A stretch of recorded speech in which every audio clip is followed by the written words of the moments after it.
everyone, and welcome to another Sims 4 speed build.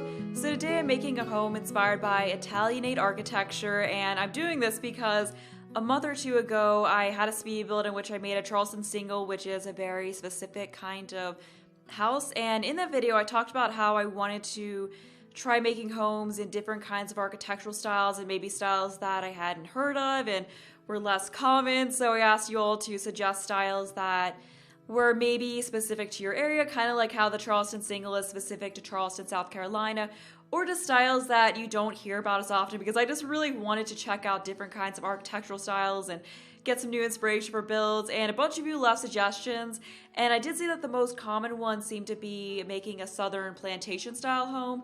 So that is on my list of things I want to do in the future, but that would just be a huge undertaking because those homes are usually massive, so it'd have like 8 bedrooms. I'd have to make it on like a 64 by 64 lot, so it'd be like a 3-part speed build or something along those lines. So yeah, that's not something I'm ready to undertake right now, but like I said, that is on my list of things I would like to try in the future.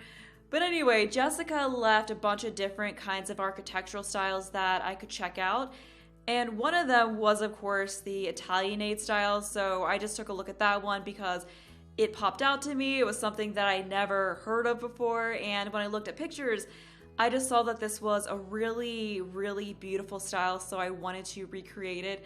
And this house that I'm making here was inspired by a specific picture that I found, so I'll see if I can find that picture. I did, of course, make some tweaks to how that one looked, but I did take some elements from that house and then some elements from other Italianate homes that I did find and just kind of combined it all into this one.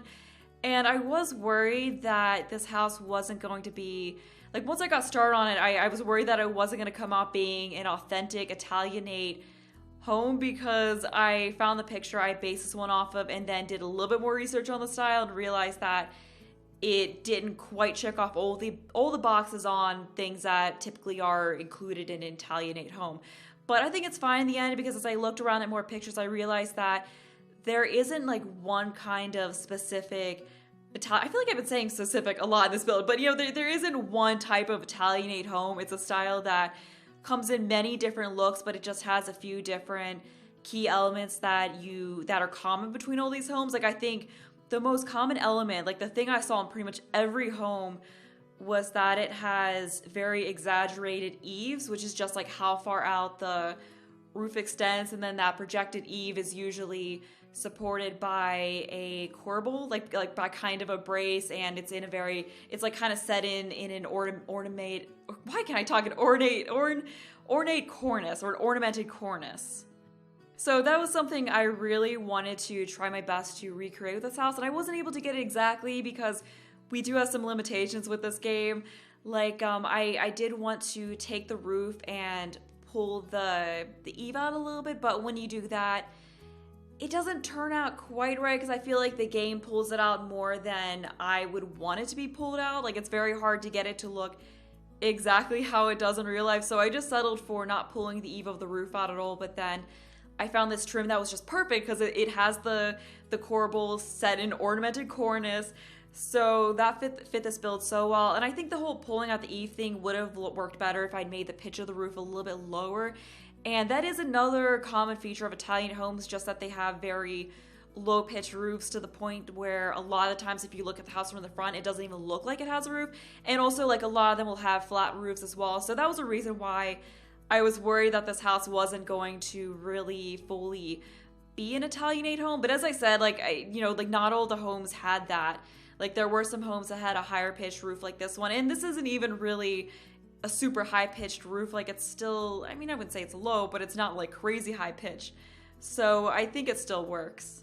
But at least I got the whole corbel and cornice thing going on, although I wasn't able to use this trim in the tower area because I was on the smallest wall height. So there I just had to use the corbel objects and stick them in some trim, which worked pretty well. And that was what I was thinking about doing for the lower levels, but when I pulled out the eaves and then used the object instead, it just really didn't look good enough. Like, it didn't look ornate enough. So the trim definitely did a better job of that, but like pulling out the eaves it just didn't really do much good, because it ended up just going downward and intersecting with the trim, so it didn't really get that whole exaggerated eave look anyway, which is why I couldn't do that. But some other features of Italianate homes are that they usually have arched or pedimented windows, and I wasn't able to exactly get that look going on here because I am limited by what the game has. And there were some arched windows, like there were the ones that came with vampires, but those windows also weren't very tall, so they just didn't look right on this house. I did use them on the tower, but they just didn't look right for the lower levels.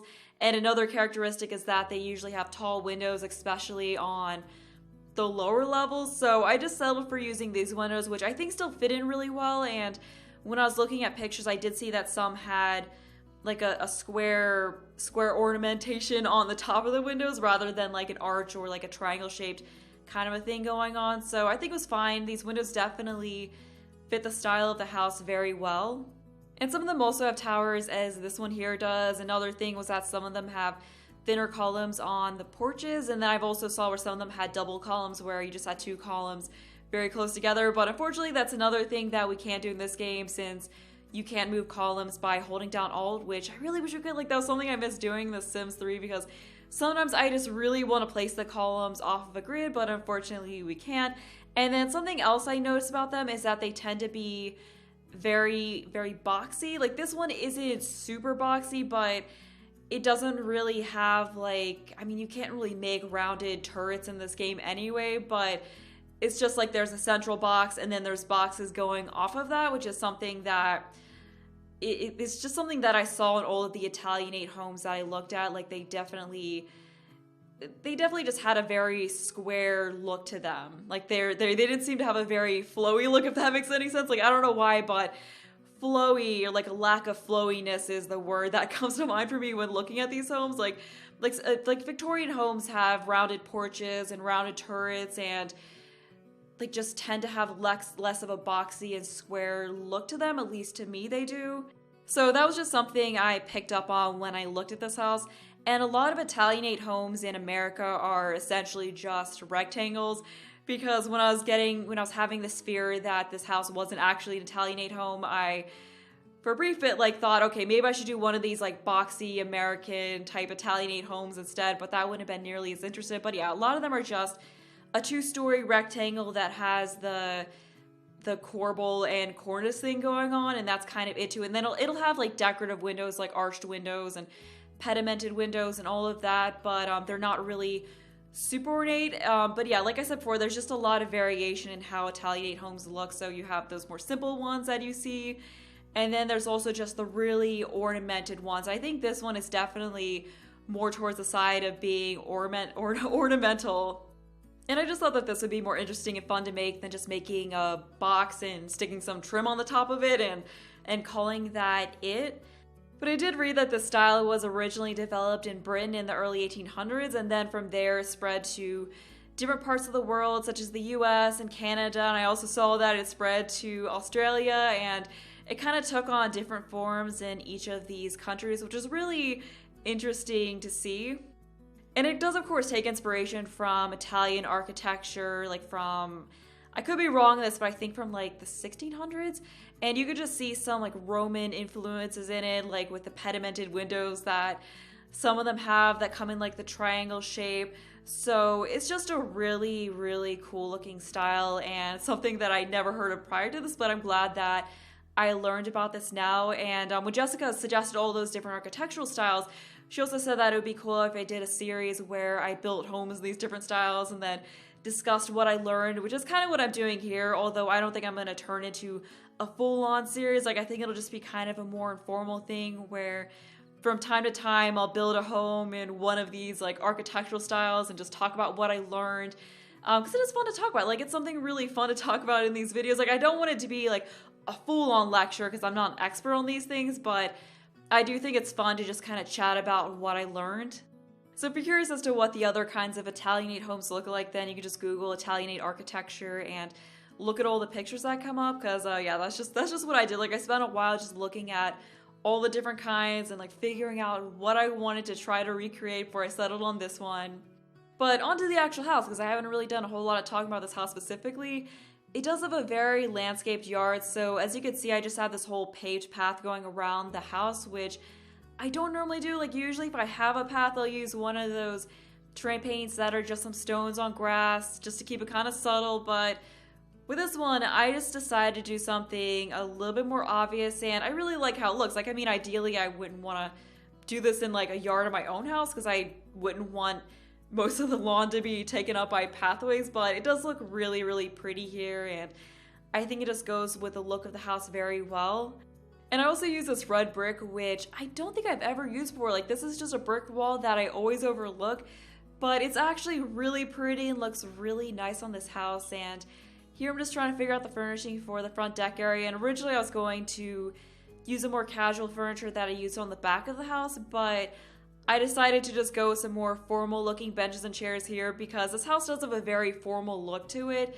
So from the front of the house, I wanted the furnishing to go with that, but then the back of the house is a place that really the owners of it will only see. So I figured back there it was fine to do something a little bit more colorful and a little bit more fun. There's also a sunroom on the back of the house, which I just put in to break up the squareness of the back side of the house because I didn't want that to be all flat.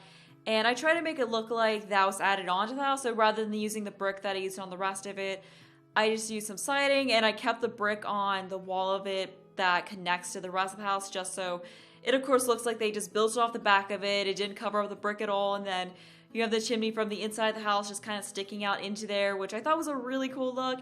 And at first I was gonna have a glass roof, because I've been all about this glass roof since that patch came out, but for some reason, it just really didn't fit in with the look of the rest of the house, so I just decided to go for a regular roof instead. But you still get tons of sunlight because there are windows all the way around. But anyway, we're on to the interior now. And I cut out the whole figuring out of the floor plan because that took me a bit. And also, as you might have noticed, this video is a bit long. It's over 40 minutes, which I am sorry about. So I was just trying to cut out as much as I could without, cutting out too much, just try to get it a little bit shorter because this house did take me a while to make, so I just cut that. I also sped this up a little bit more than I usually do because usually I speed my speed builds up like 6.5 times, but I sped this one up 7.5 times, which isn't too much more, so hopefully it's not too sped up. I think it's fine.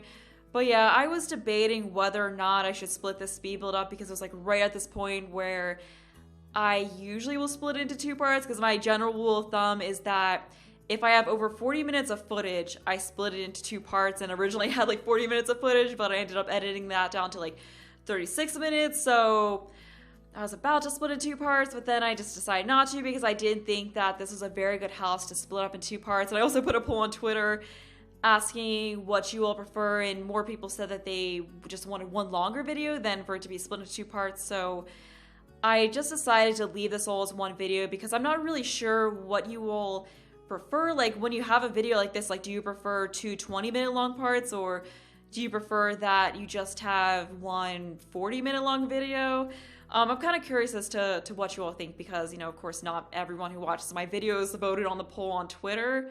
So if you have a preference, let me know, just so I know for future videos when this happens. Because with the last 2-part speed build that I did, it was a very easy decision to make because it would have been an hour-long video. So at that point, yeah, it's easy to just decide to split into 2 parts. But with this one, it wasn't really quite as obvious what was best to do. And here I'm making a formal living area, which I thought would be something nice to have as you walk in the door, and it leads you over to the kitchen, which is what I'm working on now.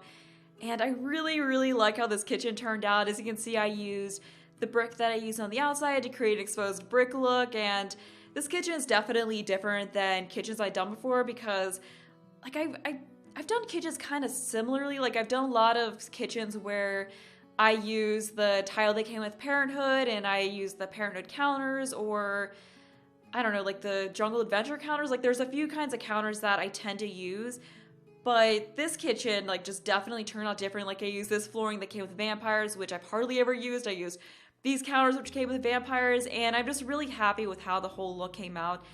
And I was trying to give this look of the kitchen being dated, but not super dated. The whole house does have a very dated feel to it. I didn't want it to look like something that was restored to modern standards. Like, I didn't want to look like a newly renovated home. So rather than having the whole open concept thing that's in nowadays, it has very sectioned off rooms. Like, everything is just in its own room, which I kind of like. Like, honestly, I don't really like just like the full open concept where you have like an open blob of a room where you walk in and it's like, oh, your couch is here, and it's like 10 feet away from your kitchen sink, and then your table's like 5 feet away from your couch. I just don't like it being like everything's in one space. I kind of like having a feel of separation. Like, I don't like everything to be like super closed off, but I just like to have some like partitioning of like this space is for this thing, but of course just have like a good layout and everything to flow together. I just think that open concept is a little overrated, but I did have a specific family in mind for this house because back in like May, I talked about how I wanted to do this thing where I make families deal with my homes, or I design homes for families that I've come up with, and I did that once, and I haven't done it since then, so I wanted to just revisit that whole idea. So when I was thinking about how I wanted to furnish this house, I just came up with this idea for this family and use that as inspiration to furnish them because I just like doing that. I like the idea of doing that because I feel like having a family in mind just makes it so easy to do more interesting things with the furnishing, because if I don't have that, then I just have my like basic furnishing, like just my basic style of furnishing that I tend to do things in. So doing this just kind of pushes me to try new things, and I feel like it results in more detailed and interesting looking interiors. And it's also just fun to imagine like all the Sims who live in this home. So I haven't made the family yet, but I did want to make the family and get a creative sim for them up sometime next week. Like, it probably won't be the next video upload, but it'll be the one after that. So on to what this family is. I imagine that there are grandparents who own this home, and they've owned this home for years. Like, they bought in maybe like the 60s or 70s. It was kind of in rough shape when they got it. So over the years, they've restored it, but they did a lot of, they did a lot of the restoration back in, like before open concept was a thing. So that's why the rooms are still walled off. Like, they kept that basic arrangement of the rooms. Also, I imagine that they didn't have a ton of money to do things, in the best way, or not like I don't know if that's the right way to put it, but they didn't have the money to do things in the newest, most modern manner, so they didn't want to knock down walls or anything like that, so they just kind of kept it how the house originally was and just worked with that and tried to restore some of what was there. So that's why I have a lot of these older wallpapers throughout the house, and then I imagine that maybe they put that kitchen tile in, like, I'm not sure exactly what decade those tiles would be from, but I don't know, maybe they put them in like the 80s or something like that, and they just kind of been there ever since then. That's not something they've really changed over the years. And the thing with this dining room is that I was trying to go for a look that was formal yet not too formal, because I felt like if I used the nicest, fanciest furniture for everything, it would feel cold in a way. Like, I wanted this house to feel elegant, but I didn't want it to feel cold. I wanted there to be an inviting feel to it. So I was just trying to get a little bit of that comforting grandparent style, or at least what comes to mind to me when I think of like a grandparent style in there. And there is a lot of older furniture in this home that's just been there throughout the years, but it is all in really good shape because the grandparent Sims have a lot of pride in what they own, so they take really good care of things, especially this home, because it means a lot to them. They put blood, sweat, and tears into restoring this thing, and it's where they raise their children. And speaking of children, their daughter and her family live with them, so it's not just the two of them. And the story behind that is that their daughter and her husband decided to pursue this dream that they always had of opening their own business, and I'm not sure exactly what that business is going to be. That's one of those details that I'm going to work out when I actually go to make the Sims. But anyway, they had this dream. They decided to leave their jobs and finally pursue that. But unfortunately, it didn't work out, and they ended up losing their home in the process of doing that. Because as their business struggled and their savings ran out, they began having trouble paying off their mortgage and the loans that they took out in order to start the business. So unfortunately, their home was foreclosed on and they lost the business. But fortunately, her parents were able to take them all in until they get back on their feet.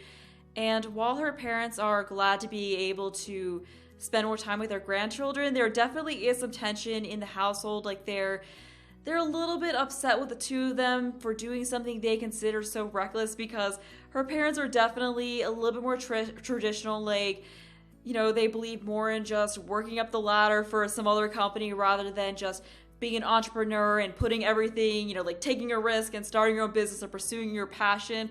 And I mean, they did support them. Like, they did give them money to help out their business, but they still definitely didn't feel like it was the right way to go, especially with kids to provide for. So there definitely is a little bit of bitterness, especially since they did put their own money into this thing. So, while they all love each other, there's definitely some arguing, definitely some tension.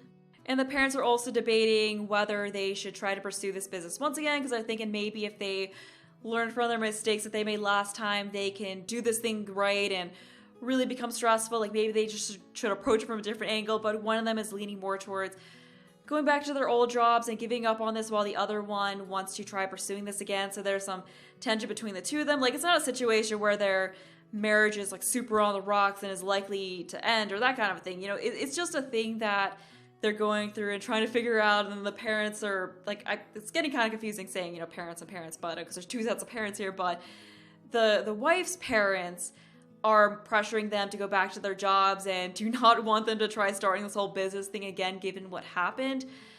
So yeah, there's just a lot going on here, and I know this isn't the happiest story, but I think it could be something interesting to pursue, or, you know, to play with, and, you know, it could be happening then, you know, like they could give this business another shot and end up making it successful and making a lot of money from it. So if this is a family that you want to play with, then you could play with them and try to get them to the point where their business gets them enough money to buy their own home once again. And I ended up coming up with this because when I was thinking about this house, I envisioned it being somewhere an older couple lived, but I wanted there to be more than just the couple living in this house. So that was kind of my way for, you know, my way of coming up with why their daughter and her family is living with them as well. I just wanted to revisit this whole creating families to go with my houses theme because, as I said before, it's a nice creative exercise, but I think it's also cool because you have this house and then you have a family that goes with it. So you can either choose to play these Sims and, you know, might give you an idea for your own gameplay, or you could just plop the house and the Sims into your own world and just have them as background Sims, because I know for me, like, I just get bored with the townies that come with the game. So it's kind of nice to have a family in a house that goes together, because, like, a lot of times what I do is I'll have these families and then I'll just, like, put them into random homes that don't even have the right amount of bedrooms for them, just don't suit the Sims at all, and I really don't like that. But, you know, I don't want to sit there and create houses for all these different Sims. So it's just kind of nice to have these two things that go together, and then you can incorporate this family into your own game. Like, I think that's what I'm going to do with my Seasons Let's Play, because I was thinking I could use this family in that series, like, because I did need some more teenagers for something, so I could have their teenage daughter. So yeah, I haven't said this yet, but they have a teenage daughter, and then they have a younger son, so I just wanted to use their teenage daughter for something in my Seasons Let's Play. So I'll probably plop this house and that family into that series at some point, and I'll go more into detail on the story in the Create a Sim video, but we're on to the sunroom now, and this room has the floral arranging bench, and then other than that, there's just some tables and chairs, so it's a nice space to hang out, and here we have the floral bench going in, and I really wanted to put this decorative item that came with Seasons that had the different flowers in it above it, but for whatever reason, it just showed up dark. And a bunch of, like, most of the wall decorations showed up dark whenever I put it there, except for that sticker. So I just stuck that flower sticker there instead, although I really wanted to use that other decoration. I don't know why that is, though. That's just like one of those weird glitchy lighting type things. But yeah, other than that, we just got some chairs and such around the room. I also stuck a whole bunch of plants in here because I imagine that one of the grandparents is really into gardening, because there is also a small gardening area out in the yard, and they're into that and flow arranging, so they just want to have a bunch of plants in here. And at some point I also stuck a whole bunch of different flowers around the floral bench just because I wanted things to feel a little more detailed in here, and I imagine that that could just be floral arrangements that they made and just kind of sat on the floor near it, although they aren't the actual floral arrangements from Seasons, but yeah, they're just random flowers that you can find in the decorations catalog, but I still really like how that looked. I also added the gardening and floral arrangement books to the table down there just so there was some related reading material, because I've been really into putting the books from the debug catalog around the house instead of just like that decorative book item, because there's only one of those and I just get sick of just using the same one over and over again, and I don't really like how it looks a lot of the time, so I just find that using books that I pulled from the debug catalog look a lot nicer, although I'm sure your Sims will just go around the house and try to put them away shortly after you start playing this, but I mean, just for building, it's a nice look. But now we're on to the half bathroom that's downstairs, and I almost forgot about furnishing this because after I finished the sunroom, I thought, oh, I'm done with the first floor, now onto the second one, but nope, then I realized, so there's a little room to furnish here, just because I wanted there to be some kind of bathroom down here. And originally I was gonna make this the laundry room too, but I realized there wasn't quite enough space to really do that, so I just stuck. I mean, there is enough space, but I decided that I didn't want to do that, so I ended up sticking the washer and dryer in one of the upstairs bathrooms and just kept this as solely a bathroom. I just imagine that maybe that was a closet or pantry of some sort long ago, and then they just decided to turn it into a bathroom, because I don't think a house like this would have a half bathroom like that downstairs, because I imagine that this is a house from, I don't know, like the 1850s. Like, I think they had, I don't know, I should probably read more about this, but I don't think old houses had indoor plumbing at that time, because I remember when I was looking into stuff for the Charleston single that I made, they had outhouses a lot of times, and those were made in the 1800s. So I don't know, it's possible that, like, I don't think a house of this age would really have bathrooms as we do today, so I think that's something that would have had to been put in later down the road. I mean, definitely the bathroom that was downstairs, and then I was also imagining that the two bathrooms that are upstairs were at one time a bedroom that they just turned into, because I was just kind of imagining that, like I said, like in general, this house originally didn't have a bathroom to it, and that maybe at some point someone split up one of the bedrooms that was upstairs and turned it into two bathrooms. I'm not sure if I'm accurate on that or not, because I'm not really an expert on this kind of a thing, but yeah, that's just kind of what I was thinking on that. But we are done with the whole landing area upstairs. It's not really a whole lot to. We just got a rug, a table, a chair, and some chandeliers and paintings, and that's really about it. Like, I was definitely going with a more elegant look for that area, because I just wanted the areas of the house right as you walk in to feel more elegant, and then as you go towards the back of the house on the first level, it gets a little bit more casual. Although the dining area is still formal, but it's not as formal as that formal living room is in the front of the house. And then that area to the right of the dining room is a little bit more of a casual area. Like, that was just kind of a game area, because I wasn't really sure what to do with that space, so I just decided, let's just stick a foosball table in here. And oh yeah, also they have a cat, or they're gonna have a cat and a small dog. So that's why I have a cat bed and like pet stuff throughout the house. So I'll definitely make them when I go to make this household. And I see them having a Yorkie or some other kind of terrier. Like, for some reason, Yorkie pops to mind. And then I see them having like some kind of fluffy cat, like maybe a Maine Coon or a Himalayan, or I could also even see them having a Siamese. So that's something I'll have to figure out once I go to make this family. Because I feel like, I've got like the basic idea of what I want to do with this family, but I think more of these details will come to life as I go into Creative Sim and I start on making them. But right now we are on making the parents' bedroom, like the parents, who came to live with them because their business failed. And what I was trying to do with the 3 bedrooms that they are in is give it the look of, just kind of a look of things not going together, because this house definitely has a very traditional style to it, like older furnishing, but I imagine that this family had more of a modern style, so they're kind of like merging these more modern things that they had in with this house. So you have the more modern bed, the more modern end tables, the more modern dresser and mirror, and that's mixed in with some of this older furniture that was already in the room. Like, I imagine that standing mirror was something that was already here, and the bookshelf as well. And my original idea was to have things be very mismatched, like the colors not go together at all. Like, I was gonna have this bright comforter color for the bed and then mix that with this wallpaper, but I just couldn't do it. I just couldn't. I wanted to do it, but I just couldn't because it looked awful.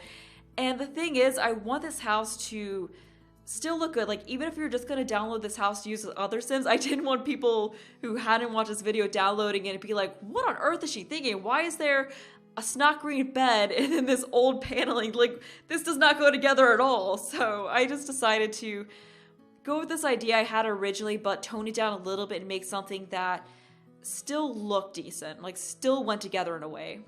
So that's why I went back and changed the objects of the more modern furniture that I put in there. And what I was trying to do was furnish everything in the, like, just because usually what I'll do is I'll put the wallpaper up first and then furnish the room to go with that, so everything just kind of goes together. But what I decided to do with these rooms is put all the furniture down and then just stick a wallpaper in, like one that doesn't necessarily go perfectly with it, and just leave it at that. But now we're on to the teenage daughter's room, and I know that the traits I want to give her are music lover and loner. I haven't figured out all their traits, but hers I know. So I was just trying to fit as many instruments in here as possible. So we got the guitar, we got the violin, we have the microphone. I mean, that's a musical thing. That's not quite an instrument, but maybe she's also into singing as well. But yeah, she is a loner, so she's also just very shy and keeps to herself a lot of the time. And just has a hard time putting herself out there. Like, she is really good at singing and thinks it would be nice to become a singer someday, but she just has a very hard time getting up the courage to actually sing in public. So I think one of the things I'll do for her is I'll cheat her singing skill a little bit and raise it up so she's actually good at singing. Because what I wanted to do with this household was also just, fix their careers a little bit, give them some skills and that kind of a thing. So if you decide to play with them, you don't have to do all of that yourself. I don't know. I just kind of find it fun to do those kinds of things and like really set up the household. And I'm not going to do this whole making a family for builds every time, but just when the inspiration strikes, and more often than I've been doing it. I also wanted to do another Tiny Makeover and Tiny Makeover Home Edition kind of a thing, because I did that once, and then that's another thing I haven't done again. So there's just these things that I kind of started doing back in May and then just haven't done since that I want to revisit again, because I really like those ideas, but I've just kind of been, I don't know, I just kind of got caught up in other stuff and just, I don't know, lost the motivation to do it, but not feeling it again. But here I'm just about done with this room. So as you can see, I just stuck that wallpaper up here, which it doesn't quite go with the furniture in the room, but it doesn't clash with it as much as like what I was originally thinking about doing. But like I said, I could not bring myself to have things clash that much, but yeah, still doesn't go perfectly. And then the curtains are also a little bit more dated, so they don't really go with everything either, because those are curtains that were just in the room originally. They didn't bother to change them, so just kind of like move their furniture in and didn't change the walls, didn't change the curtains or anything like that, which I think is a little bit more realistic, because what I tend to do with child rooms, like child and teen rooms, is that I'll make the furniture and the wallpaper go perfectly together, but I don't think that's always what happens. Like, you don't always paint the furniture to go perfectly with everything, because a lot of the times you have multiple comforters that may look different, to be, different colors, so it's not like your wallpaper is always going to be matched to your comforter. But now we're on to their son's room, and he is really into llama scouts, so we've got the scouting board over there, and he's also a lot more outgoing than his older sister, so I think I'll give him the outgoing trait. I'm pretty sure that's a trait you could give child sims. I don't see why it wouldn't be, so she feels kind of overshadowed by him in a way, because he always gets the attention because he's a bit of a ham. He's a lot more charismatic even though he's a lot younger. So there is a bit of jealousy there, but yeah, just getting some posters around the room. I think it's almost done at this point. Yeah, I just got to finish up with the wall decorations and then put in the curtains and the wallpaper. So there you go. You got the red curtains that don't quite go with the rest of the room. But like I said, it's kind of a cool look. And then we got just some beige wallpaper. So that's it for those bedrooms. Now we're on to the hall bathroom, and I'm really happy with how this turns out, because I've been on a kick pretty much ever since Parenthood came out of just using that Parenthood wallpaper in bathrooms. But in this house, I finally broke myself out of that and used something different. So we just have this really nice, elegant paneling in here, and I just like how all the woods in this bathroom look together. And then I also added that really nice plant and some towels and those candles, which just gives it a very nice cozy look. And as I said, we have the washer and dryer just shoved into the corner over there, and I ended up using the more dated looking shower and tub combo because, yeah, once again, like I keep using the Parenthood shower and tub combo like in almost every bathroom, so I just wanted to do something other than that. I thought this one just fitted the house because I imagined that the bathrooms were maybe redone in the 90s, so we still got that 90s tile shower look going on in here. And then I did the master bathroom in a pretty similar manner because I was just really happy with how that one turned out, so I just copied and pasted a lot of the similar things. And later on I added the litter box in here because I almost finished the whole house and then I realized, wait a minute, I didn't put a litter box anywhere, so I just stuck it in that bathroom because there was plenty of space in there for it. There wasn't really space anywhere else to add that in.